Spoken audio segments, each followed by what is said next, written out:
Welcome everyone to today's session. As Larry mentioned, my name is Vince Daniele. I'm one of our AEC team leads. Been with Imaginet for 11 years, and I lead the construction technical team based out of Detroit, Michigan.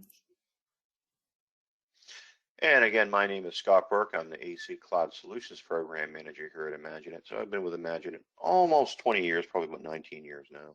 And I work with all our teams in relation to the Autodesk Cloud Solutions, and of course, work with doing these presentations and implementations as well. Great. So really quick overview for what we're going to cover in today's session. If you've joined us in previous sessions, we've gone over this before, but we'll briefly cover what the Autodesk Construction Cloud is, hopefully clear up some ambiguity there. Talk about the different offerings, primarily with BIM BIM Collaborate Pro and ACC Build in this session, and talk about some common workflows for the design handover process, whether that is DesignBidBuild Workflow and or a design build workflow, and then field any questions at the end of today's session. So getting into a quick explanation about what the Autodesk Construction Cloud is, commonly referred to as ACC. So basically, the ACC is Autodesk's cloud platform that supports tools and utilities for design, planning, build, and operations. What we're going to focus on here is mostly on the design and build portion, but just the history of this. Autodesk has made a continued investment into different applications and platforms over the years. They've developed BIM 360. They acquired things like PlanGrid, Assemble, Building Connected, and those integrations, those meaningful integrations to kind of connect all of these things together into one platform led us to the unification of that platform and where we are today with the unified Autodesk Construction Cloud. So in terms of the offerings for the ACC, this is basically what we get for those different design, planning, build, and operations phases and workflows that will work for those different phases. In design, and this is what I will be covering on my portion for today, but design is essentially, on the architecture, the engineering, design phases. We've got design collaboration. Some of the cloud utilities in the ACC allow us to do model coordination, model conditioning, pre-construction quantification, bid management, qualification, and then during the build cycle, we've got tools on the ACC to do things like project management, sheet management, cost management, project closeout, and then finally, for operations, there are some utilities in the cloud for facility management and some new offerings, one being Tandem, that are really meant to help with lifecycle management of a project. All of these sit on a platform or a CDE system called Autodesk Docs, which is available now as a standalone entity. But one great thing about the way that the system works is that everything being built on that same system, we can really exchange information across disciplines and across different processes without any data loss. So instead of, you probably hear this a lot, instead of working in silos and handing off information via FTPs or some archaic file share, we can now use the cloud and utilize it to share data across multiple disciplines. So for BIM Collaborate Pro, I'll just go through this quickly. This is probably a review for most people, but BIM Collaborate Pro is what BIM 360 Design evolved into, or the basically got rebranded into for the ACC. So from the design side, BIM Collaborate Pro works with Revit. In the planning phases, we have an additional update to the unified platform, and that's Autodesk Takeoff. And then on the build side, there's integrations to Plan Grid Build, and Autodesk Costs. So there's other supporting utilities that we won't cover in this call, but again, they all fall on that sort of primary CDE system of Autodesk Docs. So you can see with the bars at the bottom, BIM Collaborate and Autodesk Docs pretty much stretch across the entire life cycle of design, plan, build, and operate. All right, so getting into BIM Collaborate Pro. So as I mentioned before, this is our connection to our model authoring software, which is primarily Revit. So with BIM Collaborate Pro, just some things to point out here. In addition to what we had previously with BIM 360 Design, this does include the Revit Cloud work sharing, collaboration for Civil 3D, and collaboration for Plant 3D. So those are additions to BIM Collaborate. So the Pro version maintains the cloud work sharing. Here are some key features. And let's just kind of quickly go through that. Basically, an advantage of BIM Collaborate Pro is that we can be anywhere. We can, as long as we have an internet connection, we can upload changes from our models up to the cloud. It saves time with data sharing, and the platform really supports an integrated type of workflow. And then Scott, did you want to take this one for build? Yeah, sure. Why don't you move forward there? So the next part here is, of course, Autodesk Build. So Autodesk Build is Autodesk's in-the-field construction management solution. It's quite comprehensive there. It, of course, includes all of Docs. It has inside administration tools are all common across all the different tools that you're using. So if you could go to the next slide there, please.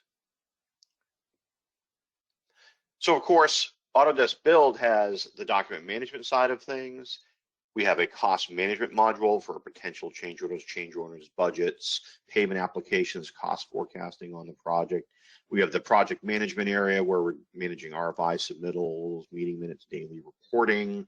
We have quality and safety tools in there, basically in the form of checklists and issues so that you can track and assess risk on your projects. And there are other tools, commissioning tools, things, asset management, so we can manage the commissioning process, which ends up becoming an integral part of the project closeout and handover to the clients there. Next slide there. So we have a couple of common workflows here.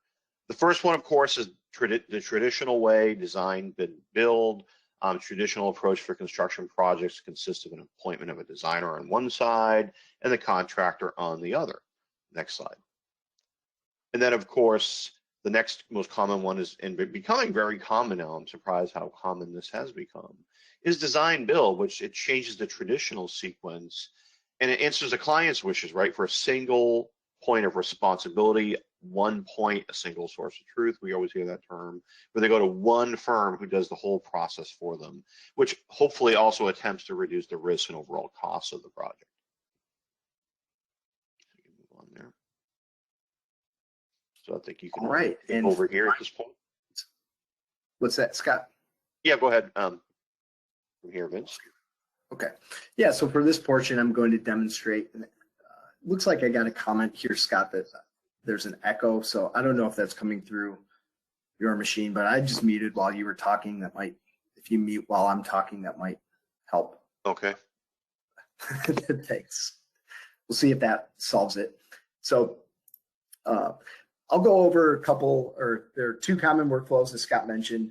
The one that I'm going to present here is kind of the traditional design bid build process using the ACC. So obviously in a design bid build, your architects, your engineers, they're going to be on the design side.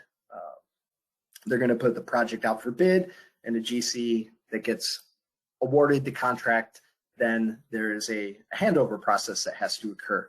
So from this side, the designer and consultant side will be primarily focusing on what needs to happen from a BIM Collaborate Pro aspect, and then how we need to exchange that information across systems, as Scott and I like to say, kind of throw it over the wall to the general contractor. So a couple of things involved in this handover process. the builder invites the designer to the build project. So once the builder has won the contract, won the project, they will invite the designer and consultants or the primary designer to the build project, include them in the project. The designer will transfer that data to the builder, and we'll show you this process. And that can be in the form of PDFs, CAD files, or Revit models. The builder then can include the designers in the issue, RFI, and submittal workflows inside of ACC Build. And then if there are any changes that have to occur during the construction process, the contractor can resubmit the design changes, transfer the data back into the build process. So it is kind of a manual, I guess, in terms of a workflow. It is a manual sort of download, upload process, but we'll walk you through that.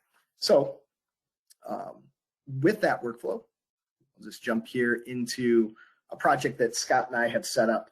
So just the first thing I want to identify, we sort of prepackaged this one up. One I'll be working in is called the ACC Food Mart, and I am in design collaboration right now.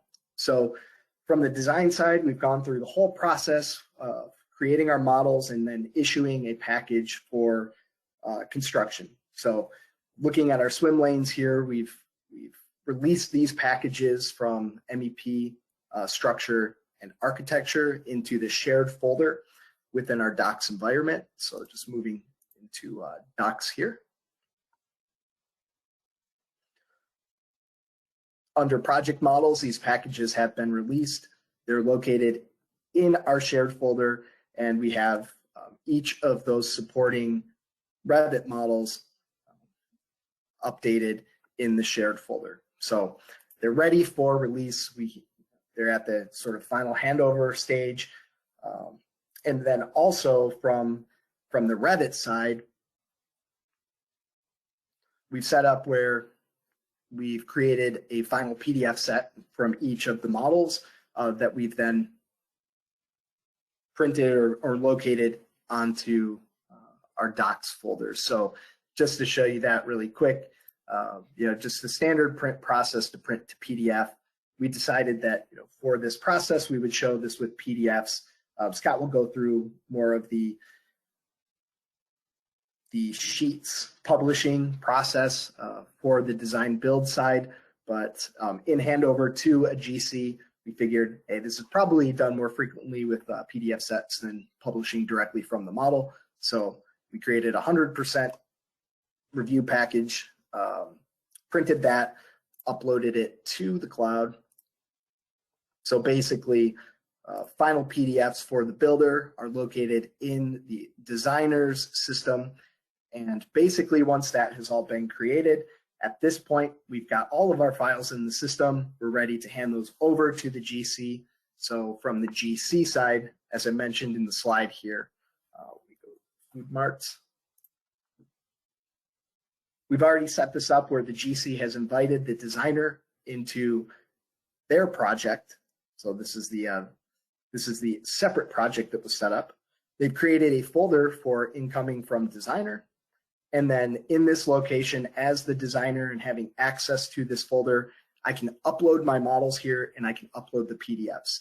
We already tested this out. And one thing I wanted to show here is that if the designer shares access to their folder, that shared folder that I was just in the other project, to the contractor, then it's as simple as uploading the files here, navigating to through the desktop connector. So let me just bounce back here.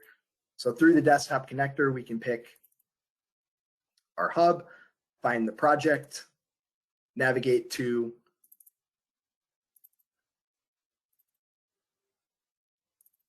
the shared folder.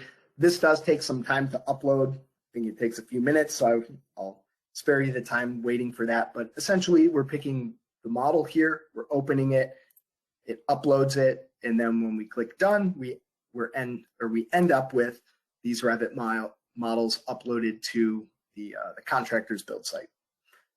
And then from there, what I will do I guess while I was in there with the PDFs, I might as well just do the same thing.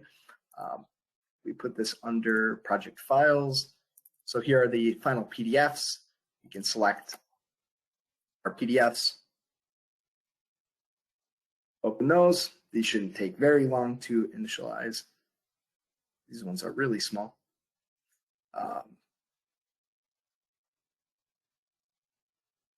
But obviously, using the desktop connector, if for some reason the designer did not give access to the contractor to those folders, you could always use the manual share process. So I could download the PDFs or send them over via some other email or a Dropbox link, whatever it is to share a file, and then the contractor to upload them or the architect to upload them just needs to drag and drop those files into the system and build.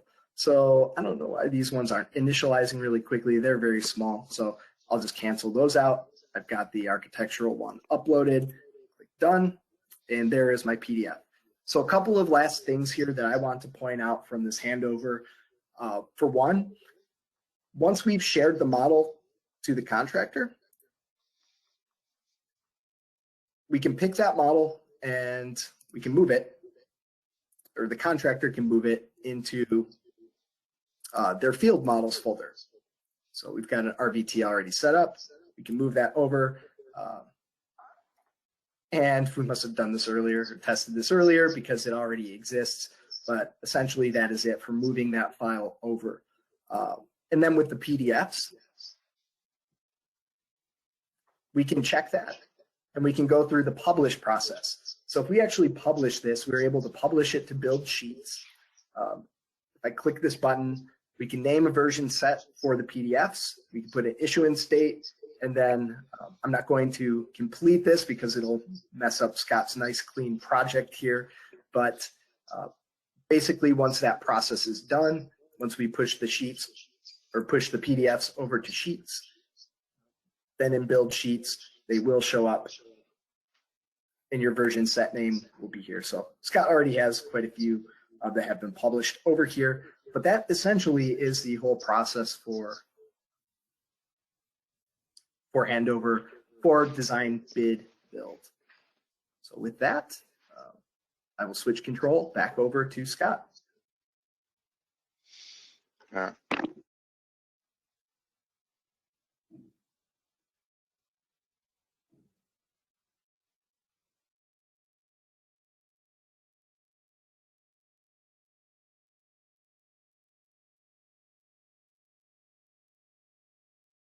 Scott, I think you're on mute still if you're talking. Can you hear me?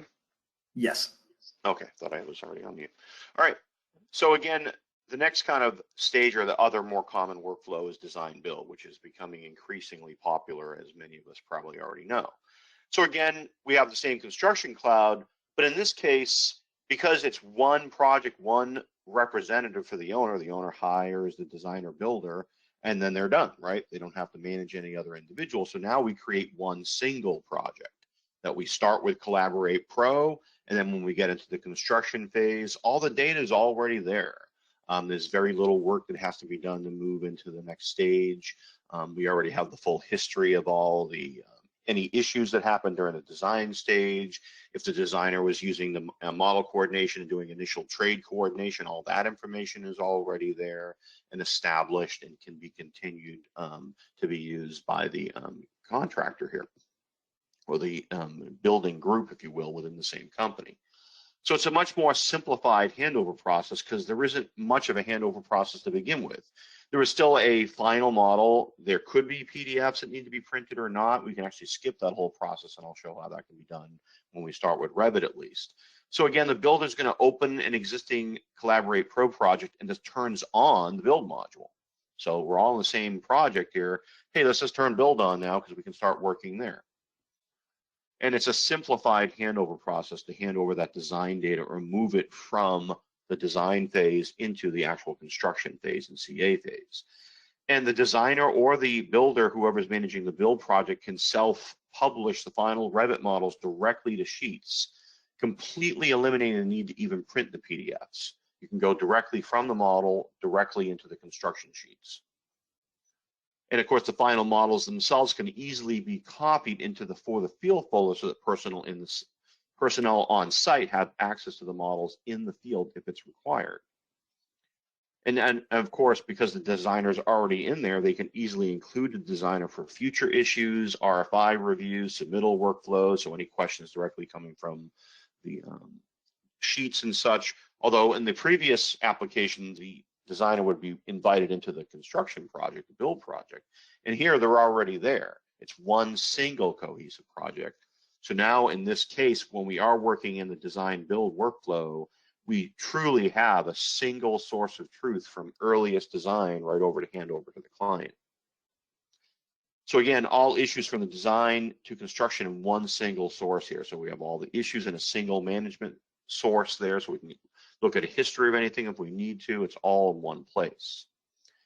And of course, it's a streamlined distribution of design revisions to the construction team. It makes it very easy to basically hand those over there. And there are, of course, additional benefits here. So again, we have one single source of truth for the entire lifespan of the project. All project-related data is in one single place.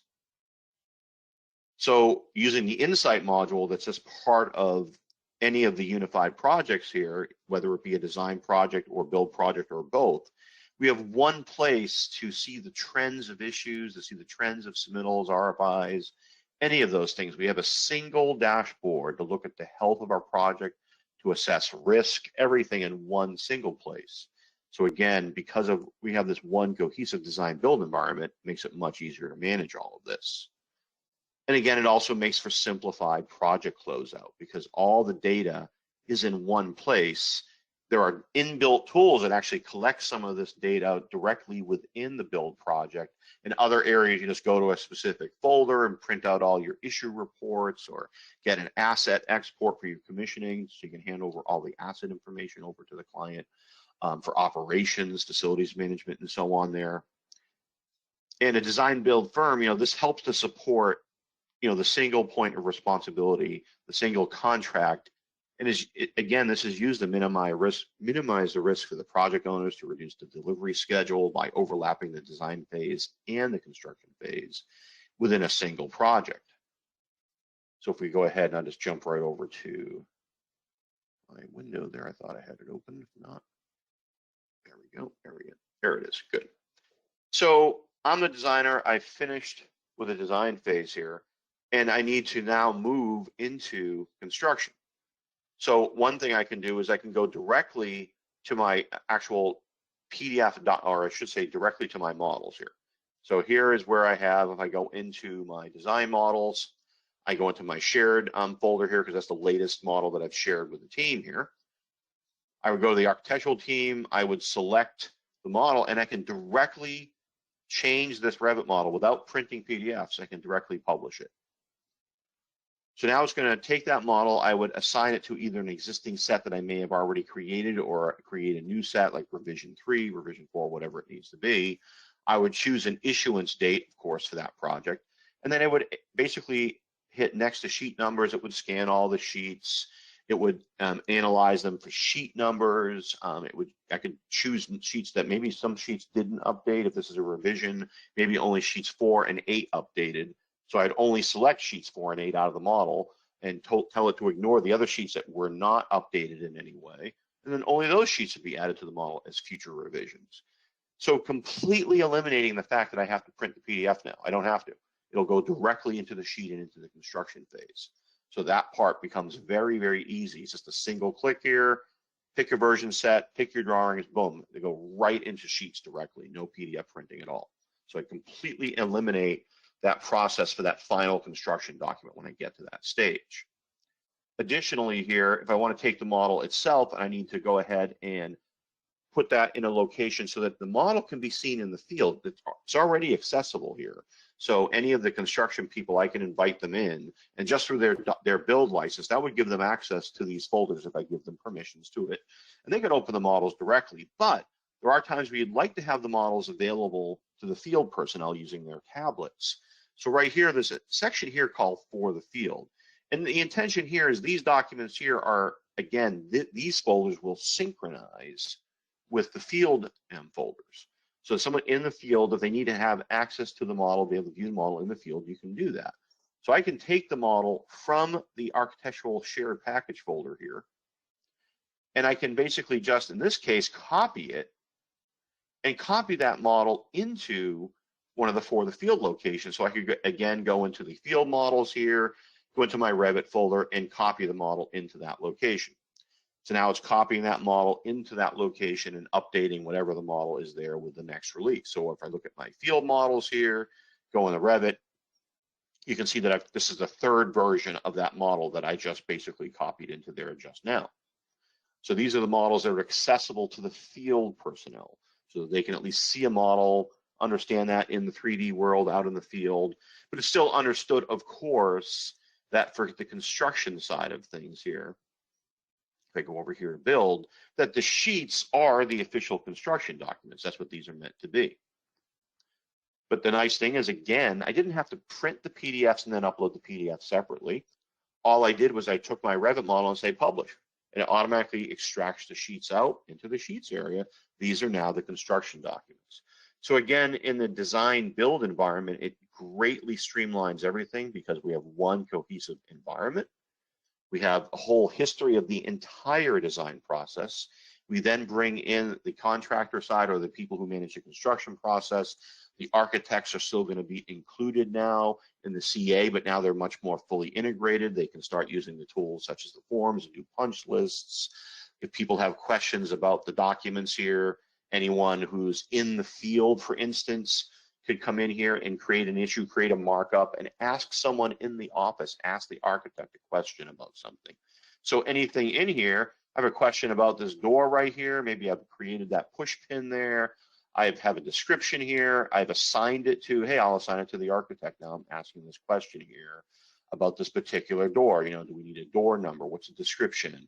You know, need door model number. And just as I assigned this information to that person, they just get an email notification that designer got an information about the model number for the door, or any other information that they want. The architect can come in here. They could provide an answer here. It's model 56-897, and I submit that, and then I can mark this question here as pending. And now that's a pending question that then goes to the person who originated it in the field. They would synchronize their tablet, and they could get almost an instant answer directly from the designer. And again, this can still be done in the design bid build processes, but the architect would just be invited into the construction project instead. That's all. So that any questions related to CA are really going to be in the general contractor's site, whereas in a design build environment, of course, it's one cohesive environment. So I have all issues, all RFIs, everything, all in one place, one list of members, one project, and so on. So again, if I leave the drawing here, it's kind of hard to get at this because the GoToMeeting is in the way here. There we go. So again, I can go to my master issue list. I have that master list of issues for the entire project from the earliest design stages through the construction process here. Obviously, the architect, because they're fully integrated, can of course use the forms tool here and start performing their punch lists and any of these other things that they basically need to do. So now in the field, when an architect does some of the things in the field for the final delivery to client, they might go through the rooms and make sure everything's ready and so on. You know, going through the communication systems you might be using and answering the various different questions in the field there, and even signing off on that form directly on their tablet in the field. And again, as I mentioned before, all this data is in one place. So I can go over to here to Insight. And now I have Insight not just for my construction project, which is still valuable. And then again, in the design bid build environment, the architect still has access to Insight, but they would only see their design risk. Where here, in a contractor would only see the non-design risk. They would just see the project controls, quality, safety, and so on. But again, in a combined project, I have the ability to see all the design history risk on the project, design issues that may have happened on this project.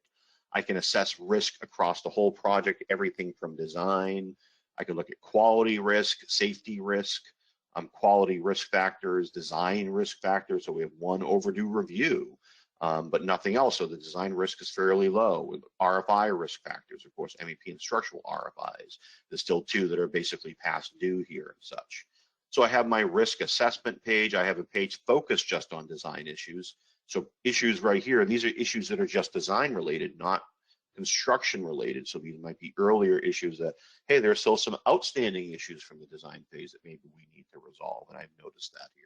So that can be very useful too, to make sure that, is this project really fully ready for construction? Are there any design issues, or maybe there's some ongoing issues? We're waiting for some client feedback, and we have to wait until the construction starts before the client's going to get back to us because they haven't chosen the marble they want in the lobby yet, or something like that, or what material they really want to use, and so on. But again, we have all this information now in one cohesive environment here. And we also have that ability, as I mentioned before, for handover, because again, all the data is in one place here. I have tools here, they call it as-built exports, but right here as an as-built export, I can export all the sheets, all the RFIs, all the submittals, and create a single downloadable package that is going to be part of my handover to the client, right? So this will gather my sheets, RFIs, and submittals, and then I can easily go over to assets where I'm managing the commissioning of my HVAC equipment. I can basically export all of this, all my assets here, and export that as a CSV file with all that data that can be then handed over to the client. I could go to a specific folder that might have all my cut sheets or warranty data that I've uploaded to the project, and I could download that entire folder. Again, as part of that handover process. So there are several tools built in to help with that handover process, to the client there when the project is done. So certainly design build is going to give you the most seamless, cohesive project management here. But again, even when you have two separate projects, that's still fine, because the designer would be invited into the construction process for doing some of those processes with the general contractor. The general contractor could be invited into the design project just to get to access to the folder where maybe the architect in the design bid build process is creating this folder where they're storing outgoing documents, right? And then they could give the builder access to that folder. So I could go to my incoming from designer folder. I could use the my upload tool, again using the desktop connector. I can navigate, as we said, to the project that the designer invited me in, again on the design bid build phase. So it's very easy for me to come in here. I create a on the folder itself, I subscribe to the folder so that I get notified when there are changes, new files to it. That would get an email indicating that the designer has issued a revision to their models or revision to the PDFs, whatever. And then I get notified of that, and then I can easily come in here and then take that information here. And in this case, as the contractor here, I would only see one folder to make it even easier for me. And I would just go into the one folder that I've been given access to here, which is the final PDFs for builder, and maybe I have models in here or whatever, and I would be able to grab those and of course upload the more recent ones into my document here very easily. So in some respects, you can still keep everything in the cloud. Nothing has to be downloaded. As long as people have access to both projects using the desktop connector, I can upload files directly from one cloud site, different hub entirely, into my hub without ever having to download things locally, which I think is a good thing. So it keeps everything in the cloud. There's no local random copy sitting around anywhere on someone's desktop, right? So we still keep things in a very comprehensive and cohesive environment here. So, really that's it. It's really not that complex here, but we thought that it was important to just, maybe put together a presentation on this to talk about, just some of these workflows here, because I think people do have questions. And, we always hear, well, it's seamless. Well, it's seamless when it's design build. There's a few extra steps if it is design bid build, and I think that's an important distinction that we have to be aware of. But still, you keep everything in the cloud. It still manages the communication lines. It keeps things in very few, if it's not a single source of truth, it's two single sources of truth, or a single source of truth for design, a single source of truth for the construction, and they still have connections, which is still important here. So again, ultimately, for a design build firm, this is going to help win more business because, again, it builds client confidence for future construction contracts. You get a good track record. You're hopefully delivering projects on time or even early, which has happened because of BIM now. So those are important things for a design build firm. But by using this type of technology, we keep everything in one place and we don't lose the data. And that's the key here. So with that, we can open this up to any questions.